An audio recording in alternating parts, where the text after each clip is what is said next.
தமிழ் தேசிய எழுச்சி மாநாடு நடைபெற உள்ளது. ஏற்கனவே மே 17ஆம் தேதி நடத்துவதாக அறிவிக்கப்பட்ட மாநாட்டை தள்ளி வைத்து இப்போது நடத்துகிறோம். உளுந்தூர்பேட்டை அருகே இந்த மாநாடு நடைபெற உள்ளது. தமிழ் தேசிய உணர்வாளர்கள் இந்த மாநாட்டில் பங்கேற்க வேண்டும் என்று அழைப்பு விடுக்கிறோம்.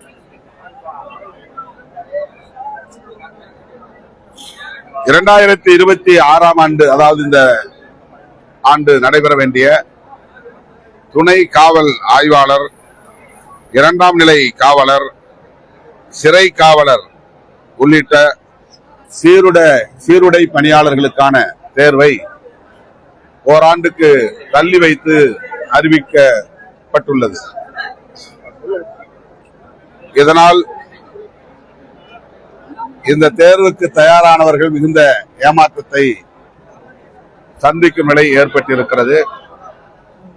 இந்த ஜூலை 1 வயது தகுதி தேர்வு எழுதுவதற்கான வயது தகுதி பெற்றவர்கள் ஓராண்டு தள்ளி வைப்பதனால் அந்த தகுதியை அவர்கள் இழக்க நேர்கிறது. தேர்வு எழுத முடியாமல் போகிறது. ஆகவே அரசு இந்த தேர்வை தள்ளி வைப்பதனால்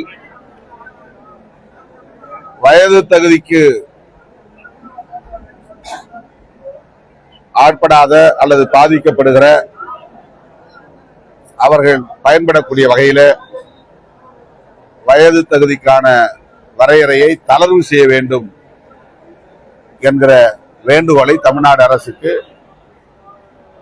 விடுதலை சிறுத்தைகள் கட்சியின் சார்பில் முன்வைக்கிறோம்.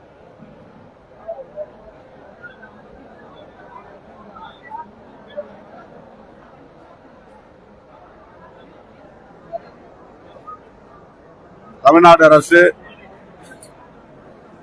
ஆதிதிராவிடர் நலத்துறையை, அந்த அமைச்சகத்தை சமூக நீதித்துறை என்று மாற்றியிருப்பது இப்போது பேசுபடு பொருளாக மாறியிருக்கிறது.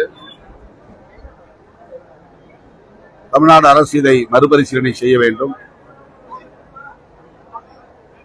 சமூக நீதித்துறை என்பது இடஒதுக்கீடு பெறும் அனைத்து சமூகங்களையும் உள்ளடக்கிய ஒன்றாகும். ஓபிசி, அதாவது பிசி, எம்பிசி, சிறுபான்மை சமூகத்தை சார்ந்தவர்கள், மாற்றுத்திறனாளிகள் என இடஒதுக்கீடு பெறுகிற அனைத்து பிரிவினரையும் குறிக்கிற ஒன்று. ஆகவே தமிழ்நாடு அரசு இதனை மறுபரிசீலனை செய்ய வேண்டும் என்று விடுதலை சிறுத்தைகள் கட்சியின் சார்பில் வேண்டுகோள் விடுக்கிறோம். சேலம் மாவட்டம் ஒதியத்தூர் என்னும் கிராமத்தில் புரட்சியாளர் அம்பேத்கர் திருவுருவச் சிலை நிறுவப்பட்டிருக்கிறது. அது நீண்ட காலமாக திறக்கப்படாமல் உள்ளது. அதற்கு அந்த பகுதியிலே சொல்லப்படுகிற ஒரே காரணம், அம்பேத்கர் சிலை கால் மேல் கால் போட்டு அமர்ந்திருப்பதை போல் உள்ளது. இது பிரசாதி மக்களை அவமதிக்கிற செயல் என்று சொல்லப்படுகிறது. தலைநகர் டெல்லியில் பிரதமர் மோடி அவர்களே திறந்து வைத்திருக்கிற சிலை அம்பேத்கர் அவர்கள் கால் மேல் கால் போட்டு அமர்ந்திருக்கிற வடிவம்தான், தோற்றம்தான். வட இந்தியாவில் கால் மேல் கால் போட்டு அமர்வது என்பது அவமதிப்புக்குரிய ஒரு செயலாக யாரும் கருதுவதில்லை. முதியவர்கள் முன்னால் இளையவர்கள் கூட கால் மேல் கால் போட்டு அமர்ந்திருப்பது இன்றைக்கும் நடைமுறையில் இருக்கிற ஒன்றுதான். அதிகாரிகளுக்கு முன்னால் பணியாளர்கள் கூட தனிப்பட்ட சந்திப்பிலே கால் மேல் கால் போட்டு அமர்ந்து கொண்டு பேசுவது என்பது இயல்பான நடைமுறைதான். ஆனால் தமிழ்நாட்டில் இதை ஒரு பிரச்சனையாக்கி அவருடைய திருவுருவச் சிலையை திறக்க விடாமல் ஏறத்தாழ 7 ஆண்டுகளாக தடுத்து வருகிறார்கள். அதற்கு அதிகாரிகளும் உடந்தையாக இருக்கிறார்கள் என்பது அதிர்ச்சி அளிக்கிறது. அவருடைய சிலையை மூடுகிறோம் என்கிற பெயரில் அருகே உள்ள காமராஜர் சிலை ராஜீவ்காந்தி சிலையையும் கூட இப்போது மூடி வைத்திருப்பது அதிர்ச்சி அளிக்கிறது. எனவே இந்த பிரச்சனையில் நேரடியாக முதலமைச்சர் தலையிட வேண்டும், அதற்கு சுமூகமான ஒரு தீர்வை காண வேண்டும், தலைவர்களின் சிலைகளை திறந்து வைப்பதற்கு அனுமதிக்க வேண்டும் என்று விடுதலை சிறுத்தைகள் கட்சி வேண்டுகோள் விடுக்கிறது. ஜூலை 25ஆம் தேதி வள்ளியூர் என்னும் இடத்தில் அம்பேத்கர் சிலையை நான் திறப்பதாக அறிவிக்கப்பட்டிருக்கிறது. அந்த இடம் ஏற்கனவே பல ஆண்டுகளாக சிமெண்ட் சிலையாக இருந்ததை சாதிய சமூகத்தை சாதிய சக்திகள் சேதப்படுத்தியதனால் வெண்கல சிலையாக நிறுவப்படுகிறது. ஆனால் இப்போது அனுமதி பெற வேண்டும், இல்லையே திறக்க முடியாது என்று காவல்துறை மறுப்பது அதிர்ச்சி அளிக்கிறது. அது புதிய இடம் இல்லை, புதிதாக சிலை நிறுவவில்லை, புதுப்பிக்கிறார்கள், அவ்வளவுதான். சிமெண்ட் சிலையை மாற்றி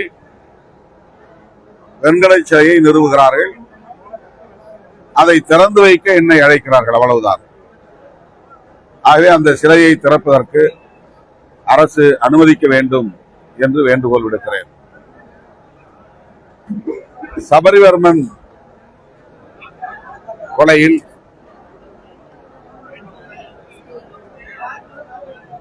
தொடர்புடையவர்கள் கைது செய்யப்பட்டிருக்கிறார்கள் என்றாலும் கூட அதனை சிபிஐ விசாரணைக்கு உட்படுத்த வேண்டும் என்கிற கோரிக்கை வலுப்பெற்றிருக்கிறது. எனவே சிபிஐ விசாரணைக்கு அதனை ஒப்படைக்க வேண்டும் என்று பொதுமக்களின் கோரிக்கையை ஏற்க வேண்டும் என்று விடுதலை சிறுத்தைகள் கட்சியின் சார்பில் தமிழ்நாடு அரசுக்கு வேண்டுகோள் விடுக்கிறோம்.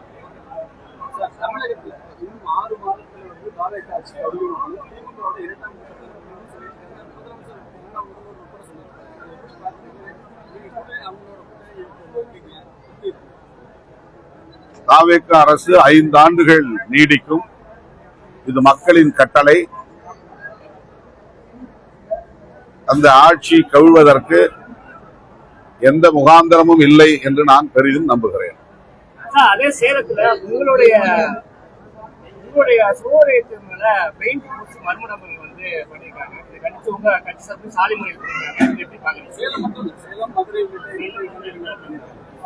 இது தொடர்ச்சியாக நடக்கிறது. நாங்கள் யாருக்கும் எதிரானவர்கள் இல்லை. ஆனாலும் சமூக விரோத சக்திகள் சட்டம் ஒழுங்கை சீர்குலைக்கும் வகையில் செயல்படுவது கவலை அளிக்கிறது. குறிப்பாக இந்த ஆட்சிக்கு கெட்ட பெயரை உருவாக்க வேண்டும் என்று விரும்புகிற சில சாதியவாத கும்பல் அல்லது மதவாத கும்பல் திட்டமிட்டு இவ்வாறு செய்கிறார்களோ என்ற ஐயம் எழுகிறது. இதன் மூலம் சாதி அடிப்படையில் வன்முறைகள் வெடிக்க வேண்டும் என்று கூட அவர்கள் திட்டமிட்டிருக்கலாம். எனவே விடுதலை சிறுத்தைகள் நிதானமாக செயல்பட வேண்டும். சமூக விரோதிகளின் வன்முறைகளுக்கு இடம் தரக்கூடிய வகையில் நடந்து கொள்ளக்கூடாது. காவல்துறையினரிடம் புகார் அளித்து நடவடிக்கை எடுக்க வலியுறுத்த வேண்டும். வேறு எந்த வகையிலும் சமூக விரோதிகளுக்கு இடம் தரக்கூடிய நடவடிக்கைகளில் ஈடுபட வேண்டாம் என்று வேண்டுகோள் விடுக்கிறேன்.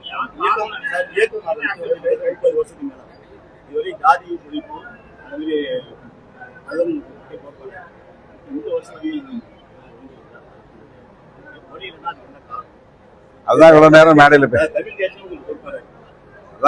மேடையில பேசினேன்.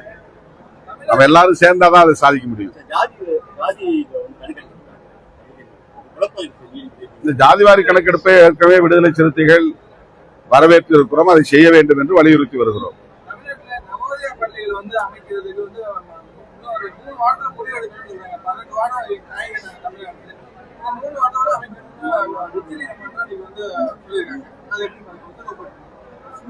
அந்த பள்ளிகளை தொடங்குவதில்லை என்று தமிழகம் ஏற்கனவே முடிவெடுத்திருக்கிறது.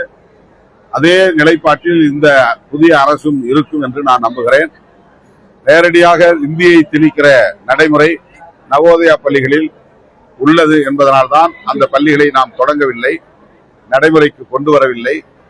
ஆகவே இப்போது ஆட்சி பொறுப்பில் இருக்கிற தாவேகா அரசும் அதே நிலைப்பாட்டில் உறுதியாக இருக்கும் என்று நான் நம்புகிறேன்.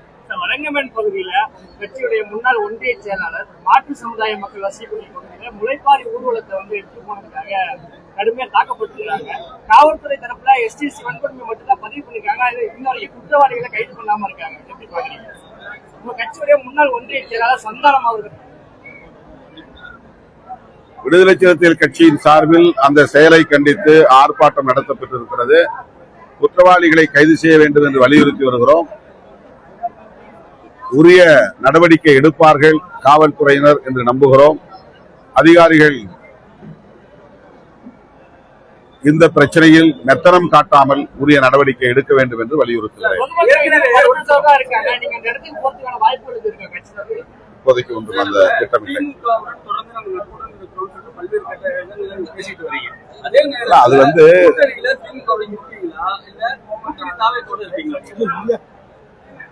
இது திரும்ப திரும்ப ஒரே கேள்வி கேட்கறீங்க. இதுக்கு நான் மறுபடியும் பதில் சொல்ல விருப்பம் இல்லை. நாங்க தாவேகா கூட்டணியில் அதாவது அமைச்சரவையில் இடம்பெற்றிருக்கிறோம். கூட்டணிக்கான பேச்சுவார்த்தையில் ஈடுபட்டிருக்கிறோம். விரைவில் தாவேகா தலைமையில் ஒரு கூட்டணி அமையும். அப்போது உங்களுக்கு தெரியும்.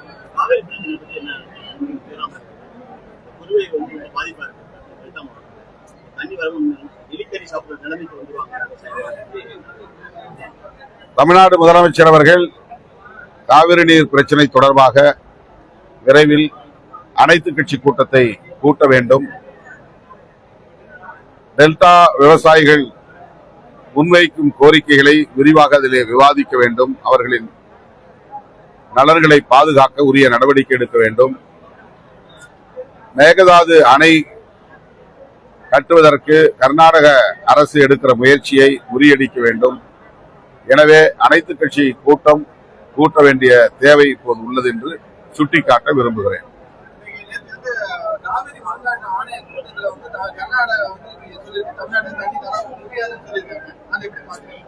ஒன்றிய அரசு உடனடியாக தலையிட வேண்டும். ஏற்கனவே என்ன நடைமுறையோ அந்த நடைமுறையை பின்பற்றும்படி கர்நாடக அரசுக்கு வழிகாட்ட வேண்டும், வலியுறுத்த வேண்டும்.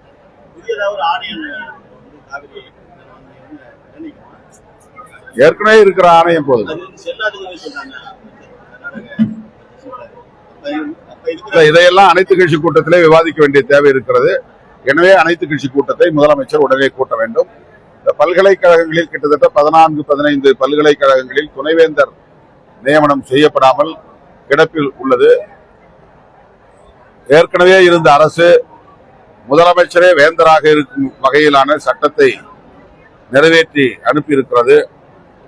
அது தொடர்பான வழக்கு இன்னும் நிலுவையில் இருக்கிற போது ஆளுநருக்கு அதிகாரம் அளிக்கக்கூடிய பழைய நடைமுறை வந்துவிடக் கூடாது.